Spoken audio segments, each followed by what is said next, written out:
Okay students, कैसे हैं आप सभी। आज हम जो ग्रामर का टॉपिक डिस्कस करेंगे वो टॉपिक आपका 8th से लेकर के 12th class, even that college में भी आपके काम आएगा। और वो टॉपिक है करेक्ट फॉर्म ऑफ वर्ब। ठीक है, तो हम आज जो टॉपिक डिस्कस करने वाले हैं वो आपका है correct form of the verb. तो सबसे पहले हम बात करेंगे फॉर्म ऑफ वर्ब की। सबसे पहले हम बात करेंगे फॉर्म ऑफ वर्ब। ठीक है, अपने ग्रामर में कितनी फॉर्म है वर्ब की वो चीज हम जानेंगे। ठीक है, नॉर्मली स्टूडेंट्स आप जो वर्ब्स पढ़ते हैं वो V1, V2, V3 और V4 तक ही पढ़ते हैं। ठीक है, लेकिन आज मैं आपको 6 फॉर्म बताऊंगा वर्ब्स की। ठीक है, तो यहां पे है there are 6 form of verb in our grammar। ठीक है, 6 प्रकार है वर्ब के। ठीक है, और वो 6 प्रकार कौन कौन से स्टूडेंट्स? वो है V1, V2, V3, V4, V5 and V6। ये 6 फॉर्म है वर्ब के। ठीक है, यहां से मैं पढ़ूं V1 में तो देखिए आप, मैं लिखता हूं यहां पे एग्जाम्पल प्ले। ठीक है, V1 हो गया। मैंने V2 में एग्जाम्पल इसका लिखा प्लेड। ठीक है, इसकी सेकंड फॉर्म क्या हो गई? प्लेड। अब V3 क्या हो जाएगा? V3 हो जाएगा आपका प्लेड। V2 और V3 प्लेड ही होता है, प्ले का। इसमें हम क्या लगा देते हैं? एज ए हेल्पिंग वर्ब हम हैज, हैव, हैड और विल हैव का यूज हम कर लेते हैं। ठीक है, आगे बात आती V4 की। स्टूडेंट्स V4 जो है उसको हम V1 प्लस ING भी कहते हैं। ठीक है, तो ये आपका हो जाएगा प्लेइंग। ठीक है, ये आपका हो जाएगा प्ले। ठीक है, V1 क्या पढ़ा हमने? प्ले पढ़ा। इसका V2 क्या पढ़ा? प्लेड पढ़ा। इसका V3 क्या पढ़ा? प्लेड पढ़ा। और उसके साथ में as a helping verb has, have, had और विल हैव। ठीक है, फिर हमने V4 क्या पढ़ा? प्लेइंग। इसमें एज ए हेल्पिंग वर्ब हम क्या लेते हैं? इसमें एज ए हेल्पिंग वर्ब हम लेते हैं EGMR, वाज वर्ब, स्पेशली ये कॉन्टिन्यूअस में प्रयोग होता है। ठीक है, और जहां बात करें हम फ्यूचर कॉन्टिन्यूअस की तो वहां हम विल बी का भी प्रयोग करते हैं एज ए हेल्पिंग वर्ब। ठीक है, अब V5 जो स्टूडेंट्स बात है वो है V1 plus SEIS। V1 plus SEIS को हम लेते हैं स्टूडेंट्स V5। ठीक है, V1 तो हमने यहां ले लिया। ठीक है, यहां पे हमने क्या लिया? V1 प्लस SEIS, वो उसको हम क्या कहेंगे? V5। ठीक है, और V6 क्या होता है? V6 हम इसकी इसकी V6 फॉर्म लेंगे इस वर्ब की, तो वो हो जाएगा to infinitive 2 plus V1 to play. ठीक है, समझ में आ गया? V1 play, V2 played, V3 played, V4 playing, V5 plays और V6 टू प्ले। ठीक है, तो यहां पे हमने 6 फॉर्म पढ़ी है। ठीक है, अब इनके साथ हम हेल्पिंग वर्ब की बात करें स्टूडेंट्स, तो हेल्पिंग वर्ब हम मान लीजिए इसका हमने नेगेटिव बनाना है। ठीक है, या इंटरोगेटिव बनाना है, तो उस अवस्था में हम क्या लेंगे? डू हेल्पिंग वर्ब का प्रयोग करेंगे या डज हेल्पिंग वर्ब का प्रयोग करेंगे नेगेटिव और इंटरोगेटिव बनाने के लिए। हम ये V1 किस में प्रयोग करते हैं? V1 करते हैं पास्ट इंडेफिनेट में और पास्ट प्रेजेंट इंडेफिनेट में और पास्ट इंडेफिनेट में। ठीक है, नेगेटिव में। ठीक है, अब यहाँ पे हम क्या करेंगे स्टूडेंट्स? डिड हेल्पिंग वर्ब का प्रयोग करते हैं पास्ट इंडेफिनेट में, और डिड हेल्पिंग वर्ब का जब हम प्रयोग करते हैं तो यहाँ ये अपनी प्लेड नहीं होकर के क्या हो जाएगी? प्ले हो जाएगी, क्योंकि पास्ट इंडेफिनेट के इंटरोगेटिव और नेगेटिव में हम V2 फॉर्म का प्रयोग नहीं करके किसका प्रयोग करते हैं? V1 का प्रयोग करते हैं। तो इसमें हम किसका प्रयोग करते हैं? डिड हेल्पिंग वर्ब का प्रयोग करते हैं। ठीक है, प्लेड में हम क्या करेंगे स्टूडेंट्स? हैज करेंगे, हैव करेंगे, हेल्पिंग वर्ब, और क्या करेंगे? ये सारी क्या है बेटा? ये सारी है हेल्पिंग वर्ब। ठीक है, इसमें क्या करेंगे? हैज, हैव, हैड और विल हैव या सेल हैव। ठीक है, ये हो जाएगा आपका, इसके लिए हेल्पिंग वर्ब हो जाएंगी। अब हम इसकी बात करें तो वोज वार। ठीक है, वोज वार और EGMR। ठीक है, प्रेजेंट कॉन्टिन्यूअस, पास्ट कॉन्टिन्यूअस। ठीक है, और will be for future continuous. ठीक है, ये इसके साथ हेल्पिंग वर्ब ऐड होती है। ठीक है, और इसके लिए हमें नीड नहीं होती, there is no need for this verbs. ठीक है, इसके लिए हम डज का प्रयोग कर लेते हैं कई बार। ठीक है, तो आ गया समझ में। तो ये कुछ हमें ये समझने वाली बात नहीं है, ये टेंसेस में समझना है आपको। आज मैं आपको बता रहा हूं कि कैसे आपको code form of the verb का प्रयोग आप सीधे एग्जाम में कर सकते हैं, वो रूल मैं करवा रहा हूं। टेंसेस के लिए मैं आपको पहले ही फॉर्मेट डाल चुका हूं पीडीएफ के लिए। ठीक है, अब हम बात करेंगे। ठीक है, V1 प्लस एस या ES, ठीक है, और V1 दोनों में क्या डिफरेंस है। ठीक है, तो V1 प्लस एस या ES स्टूडेंट्स, जब मैंने सब्जेक्ट वर्ब एग्रीमेंट आपको करवाया था तो उसमें बताया था कि सिंगुलर सब्जेक्ट सिंगुलर वर्ब। ठीक है, तो यहां पे आपने क्या करना है, जो अपने थर्ड पर्सन सिंगुलर नाउन जितने भी हैं, ठीक है, थर्ड पर्सन भी हो और साथ में सिंगुलर भी हो, दोनों कंडीशन फॉलो करता हो, और वो आपके कौन से होते हैं, ही, सी, इट या नेम ऑफ एनी पर्सन। ठीक है, इस अवस्था में हम क्या करेंगे, V1 के साथ में क्या लगा देंगे, एस या ES लगा देंगे, अन्यथा उसके रेदर देन दिस है तो उसमें क्या लग जाएगा, V1 लग जाएगा। ठीक है, दोनों कंडीशन पूरा करता हो, थर्ड पर्सन भी और सिंगुलर नाउन भी हो। ठीक है, सिंगुलर नाउन आई भी है, पर्सन जो है आई भी है, परंतु वो क्या नहीं है, वो थर्ड पर्सन नहीं है, तो इसीलिए मैंने बता दिया कि थर्ड पर्सन भी और सिंगुलर नाउन भी हो। ठीक है, उस कंडीशन में क्या करेंगे, हम थर्ड पर्सन का प्रयोग करेंगे। अब स्टूडेंट्स यहां से एक चीज और हमें देखने को मिल रही है, और वो चीज क्या है, वो है कहां हम एस का प्रयोग करेंगे और कहां हम ES का प्रयोग करेंगे। ठीक है, यहां से मैंने क्या बताया था आपको, सब्जेक्ट वर्ब एग्रीमेंट के बारे में बताया था ना, कि सब्जेक्ट क्या हो, सब्जेक्ट सिंगुलर होगा तो वर्ब भी उसकी क्या होगी, सिंगुलर होगी, वर्ब भी क्या होगी, सिंगुलर होगी। ये हमने प्रीवियस वीडियो में बताया था आपको। ठीक है, तो यहां से देखिए मैं बात कर लेता हूं, यहां पे मैंने सब्जेक्ट ले लिया ही।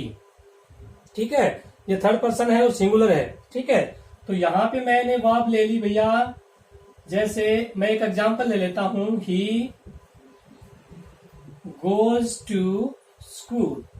ठीक है, ये अपना सब्जेक्ट है, ये वर्ब हो गई, ये ऑब्जेक्ट हो गया। ठीक है, तो हम क्या यहां देख रहे हैं कि हम ये सब्जेक्ट आपका क्या है, सिंगुलर है, तो वर्ब भी हमने क्या ली, सिंगुलर ली। तो ये चीज मैं इसलिए डिफाइन कर रहा हूं स्टूडेंट्स, क्योंकि कई बच्चे जो हैं वो ये दो वर्ब मैंने लिखी हैं, गो और गोज, इसको सिंगुलर मान लेते हैं। नहीं, जिस वर्ब के साथ एस या ES लगा है वो आपकी क्या होती है, सिंगुलर होती है।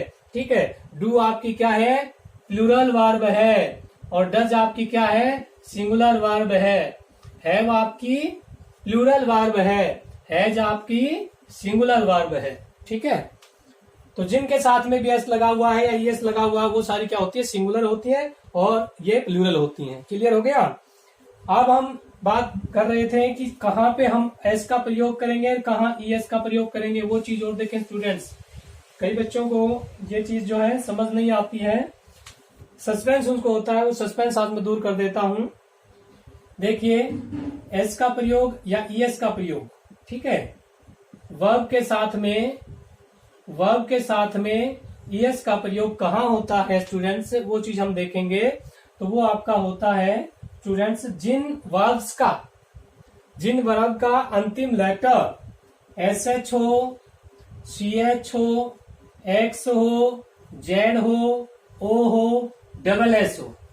ठीक है, ये अंतिम लेटर आते हैं किसी वर्ब के, तो उसके साथ में हम क्या करेंगे, ES का प्रयोग करेंगे, अन्यथा S का प्रयोग करेंगे। ठीक है, यहां से एक एग्जांपल देखिए, ये मैंने लिखा गोज, ठीक है, और ये मैंने लिख दिया गोज, दो चीजें लिखी है मैंने। ठीक है, तो हमने देखिए, हम बचपन से ये चीज देखते आए हैं, छोटी क्लासों से ये चीज देखते हैं, तो हमें पता है कि ये गोज ऐसे होता है, लेकिन क्यों होता है वो उसका जवाब मैंने आपको यहाँ ऊपर दे दिया है। ठीक है, ये वाला आपका रॉन्ग होता है, ये राइट होता है। क्यों? क्योंकि इस वर्ब का अंतिम लेटर क्या है, ओ है, और वो इन लेटर्स में से है। ठीक है, जब इन लेटर्स में से है तो आपका क्या हो जाएगा, ईएस इसके साथ में जुड़ जाएगा स्टूडेंट्स। ठीक है, तो यहाँ पे हमने क्या पढ़ा कि थर्ड पर्सन सिंगुलर नाउन के साथ में हम एस या ईएस का प्रयोग करते हैं। ठीक है, एस का प्रयोग कहाँ करते हैं, ईएस का प्रयोग कहाँ करते हैं, और सिंगुलर वर्ब कौन सी होती है, प्लूरल वर्ब कौन सी होती है, और सिंगुलर वर्ब के साथ में सिंगुलर सब्जेक्ट के साथ में सिंगुलर वर्ब का ही प्रयोग करते हैं। इतना हमने बेसिक पढ़ा है। अब मैं बात करता हूं यूज ऑफ V1। ठीक है, यूज ऑफ V1 के स्टूडेंट्स आज हम रूल पढ़ेंगे कि करेक्ट फॉर्म ऑफ वर्ब में फिल इन द ब्लैंक्स में आप कहाँ कहाँ यूज ऑफ V1 का प्रयोग करेंगे, वो चीज हम देखेंगे। जब आप पेपर में या एग्जाम में या कॉम्पिटेटिव एग्जाम में जब भी कभी देखें तो बगैर टाइम वेस्ट किए हुए सीधा आप उस ब्लैंक को फिलअप कर दें। उसके लिए हम कुछ रूल बताते हैं। तो वो रूल है रूल नंबर फर्स्ट। ठीक है, रूल नंबर फर्स्ट आपका कहता है कि कोई हैबिचुअल एक्शन हो। ठीक है, हैबिचुअल एक्शन हो, ठीक है, या कोई रूटीन वर्क हो, ठीक है, या इनके अलावा कुछ वर्ड्स दिए गए हों and some words given in the sentence। ठीक है, ये रूल फर्स्ट स्टूडेंट्स मैंने आपका लिख दिया है कि किसी वाक्य में हैबिचुअल एक्शन दे रखा हो या रूटीन वर्क दे रखा हो या कुछ वर्ड्स में जो अभी बताऊंगा आपको, तो वो वर्ड्स भी आपको यदि वाक्य में मिल जाए तो वो इन्हीं चीजों को रिप्रेजेंट करेंगे।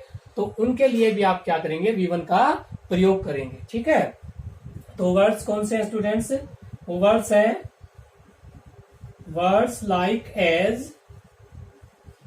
कौन से वर्ड होंगे, देखिए उसमें वर्ड आपका होगा daily, regularly, generally, often, always, ठीक है, या ओकेजनली। ठीक है, ये सारे यदि वर्ड्स दिए गए हैं तो वो इन दोनों चीजों को रिप्रेजेंट करेंगे, हैबिचुअल एक्शन या रूटीन वर्क को वो रिप्रेजेंट करेंगे। तो उस अवस्था में हम V1 फॉर्म का प्रयोग करेंगे। ठीक है, तो अब मैं यहाँ पे एग्जांपल लेता हूं स्टूडेंट्स। देखिए, माई मदर और ब्रैकेट में आपका मैंने दे दिया वर्ब गो। ठीक है, गो टू टेम्पल डेली। वो कहता है मेरी माताजी रोजाना मंदिर जाती है। तो ये क्या हो गया, ये उसकी आदत हो गई, ये उस एक हैबिचुअल एक्शन हो गया। तो यहाँ पे स्टूडेंट्स क्या आ जाएगा, वर्ब की फर्स्ट फॉर्म आ जाएगी और उसके साथ में यस आ जाएगा, क्योंकि my mother, my sister, my brother, his father. ठीक है, इस तरह की चीजें क्या है, हम सिंगुलर में काउंट करते हैं और वो चीज में उसके साथ में हम V1 के साथ में एस या एस का प्रयोग कर देंगे। ठीक है, यहां पर देखिए आई ब्रैकेट में मैंने दे दिया वर्ब रीड।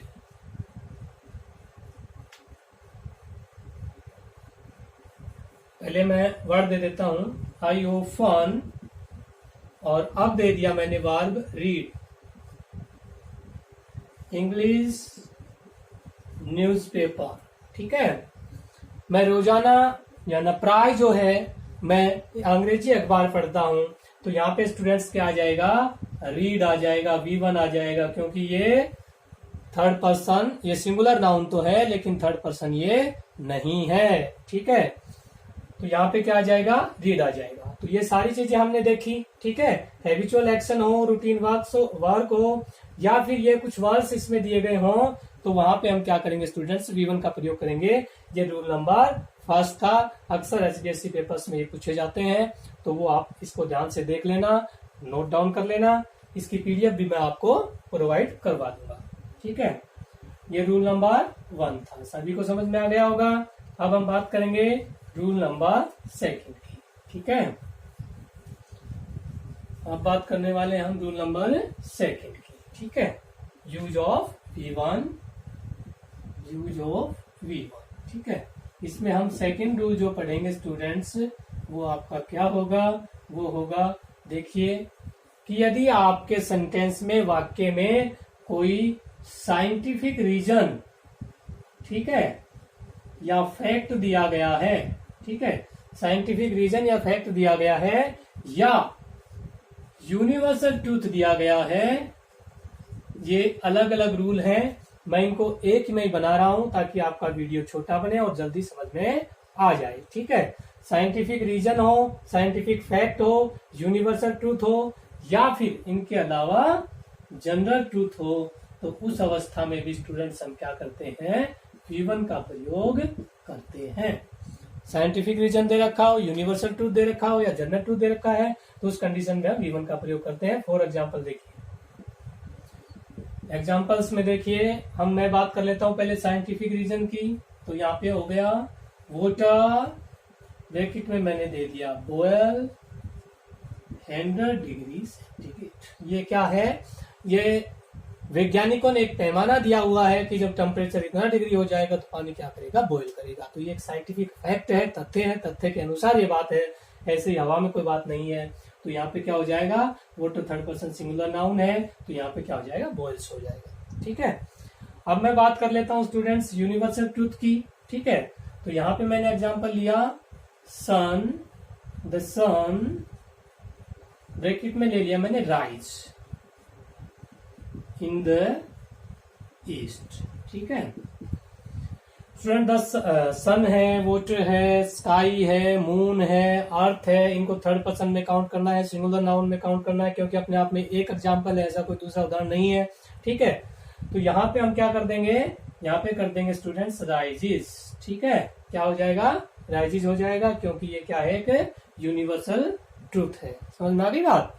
तो अब यूनिवर्सल ट्रूथ में हम और एग्जांपल भी ले सकते हैं, सनसेट्स इन द वेस्ट कर सकते हैं, ठीक है। तो इस तरह के काफी एग्जांपल हैं, एक एग्जांपल मैंने आपको देके दिखा दिया है। अब मैं बात कर लेता हूं जनरल ट्रूथ की, ठीक है। जनरल ट्रूथ के लिए मैं एग्जांपल लेता हूं, तो इसके ऊपर स्टूडेंट्स काफी सारे क्वेश्चंस पूछे गए हैं प्रीवियस एग्जाम में, ठीक है। जैसे मैंने ले लिया 2 and 2 और ब्रैकेट में दे दिया मेक 4, ठीक है। तो यहाँ पे स्टूडेंट्स क्या आ जाएगा, मेक आ जाएगा, ठीक है। ये क्या है, ये जनरल ट्रूथ है, ठीक है। और मैं यहाँ पे लिख दूं स्नेक, और यहाँ पे मैंने नोट कर दिया मेक होल्स, मेक होल्स, ठीक है। तो ये एक एग्जांपल लिखा, ये एक जनरल ट्रूथ है कि भैया सांप जो है वो बिल नहीं बनाता है, दूसरे जीवों के द्वारा बनाए गए घरों में, बिलों में वो रहता है। तो स्नेक्स डू नॉट हो जाएगा, या एज नेगेटिव सेंटेंस हो गया ना, तो हम क्या ले लेंगे, यहाँ पे हेल्पिंग वर्ब डू ले लेंगे, डू नॉट मेक, ये वर्ब आपकी इसमें भरी जाएगी, ठीक है। अब मैं एग्जांपल लेता हूं एक बैड स्टूडेंट्स, और यहां पे उसने दे दिया नेवर, और यहां पे दे दिया वर्क, वर्ब दे दी हार, ठीक है। तो क्या आ जाएगा students, bad students never work hard, ठीक है। तो यहां भी क्या आ जाएगा, V1 आ जाएगा, ठीक है। तो इस तरह के काफी एग्जाम्पल हैं, और एक्सरसाइज मैं आपको PDF में दे दूंगा, वो आप देख लेना, ठीक है। तो ये तीनों हो गए ना, साइंटिफिक रीजन भी हो गया, यूनिवर्सल ट्रूथ भी हो गया, और जनरल ट्रूथ भी हो गया, ठीक है। अब हम बढ़ते हैं रूल नंबर 3 की तरफ, ठीक है।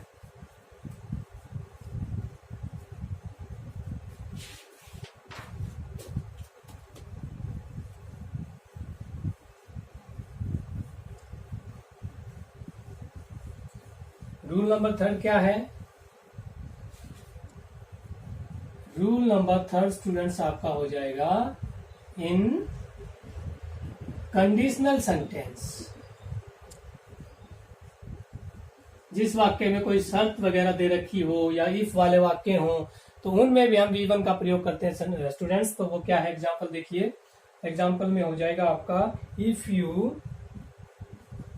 ये शर्त हो गई, कंडीशन हो गई ना, इफ यू ब्रैकेट में था run fast, if you run fast you will catch the train।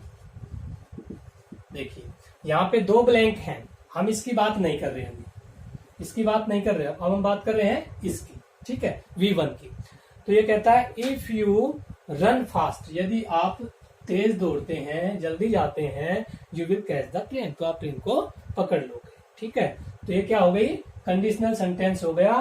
Conditional sentence के एक पार्ट में आपका फ्यूचर इंडेफिनेट सेंटेंस है, तो दूसरे पार्ट में आपका प्रेजेंट इंडेफिनेट टेंस आता है। स्टूडेंट्स, ये भी आपका एक रूल बन गया है, चाहे तो आप ऐसे याद कर लीजिए, in conditional sentence if one part is fill with future indefinite tense, then the other part, then we will use present indefinite in other part, ठीक है। तो ये आपका ये रूल बन गया है, ठीक है। अब नेक्स्ट मैं बात करता हूं कॉम्बिनेशन ऑफ सिंपल प्रेजेंट या प्रेजेंट इंडेफिनेट और प्रेजेंट कॉन्टिन्यूअस, ठीक है।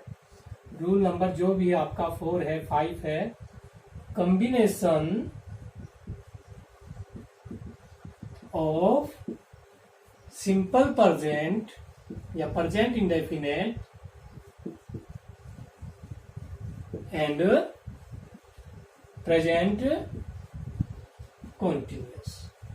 ये एग्जाम्पल स्टूडेंट, ये रूल पेपर में कई बार पूछा गया है, ठीक है।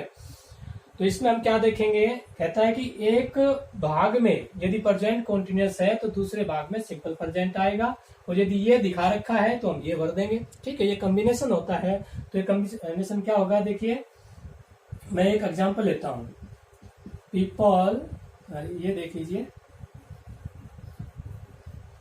आई ओफन, ब्रैकेट में था wear, I often wear red shirt but today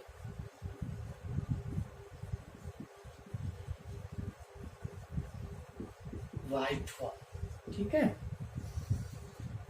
अब देखिए ये वर्ड आ गया, एक तो आप ये आइडेंटिफिकेशन इसकी निकाल सकते हैं, ये वर्ड आ गया तो हम क्या भर देंगे, इसमें V1 भर देंगे। आई है तो सीधा वियर आ जाएगा, ये होता तो वियर्स आ जाएगा, या और कोई थर्ड पर्सन होता तो वियर, ऐसे ये हम लगा देते, ठीक है। कहता है कि वो प्राय ये रेड शर्ट पहनता है, परंतु आज उसने पहन रखी है, प्रोसेस में है, वो क्या है, वो हो जाएगा टुडे आई एम वियरिंग, ठीक है। तो ये एक कॉम्बिनेशन है स्टूडेंट्स जो पेपर में पूछा जाता है अक्सर, ठीक है। यदि एक पार्ट में जो है प्रेजेंट इंडेफिनेट पूछ रखा है और दूसरे पार्ट में क्या आ जाएगा, प्रेजेंट कॉन्टिन्यूअस आ जाएगा। प्रेजेंट कॉन्टिन्यूअस दे रखा है तो क्या आ जाएगा, प्रेजेंट इंडेफिनेट आ जाएगा। दोनों तरफ से पूछ सकता है पेपर में, ठीक है। अब हम नेक्स्ट बात करते हैं, ये तो थे कुछ इसके मेन रूल, ठीक है। अब कुछ सिंपल रूल भी हैं छोटी क्लासों के लिए, तो वो है रूल नंबर 6 में हम क्या पढ़ेंगे, रूल नंबर 6 में पढ़ेंगे इन इंपेरेटिव सेंटेंस। आइडेंटिफिकेशन क्या होती है इंपेरेटिव सेंटेंस की, it's always starts with V1, ठीक है। ये हमेशा V1 से स्टार्ट होता है। देखिए ओपन द डोर, ठीक है, तो ये V1 से शुरू हो रहा है। मैं कह दूं रन फास्ट, ठीक है, bring a glass of water, bring a glass of water, ठीक है। तो ये सारे V1 से शुरू हो रहे हैं ना, तो इंपेरेटिव सेंटेंस आपका हमेशा किससे शुरू होगा, V1 से शुरू होगा। अब मैं रूल नंबर 7 की बात कर लेता हूं।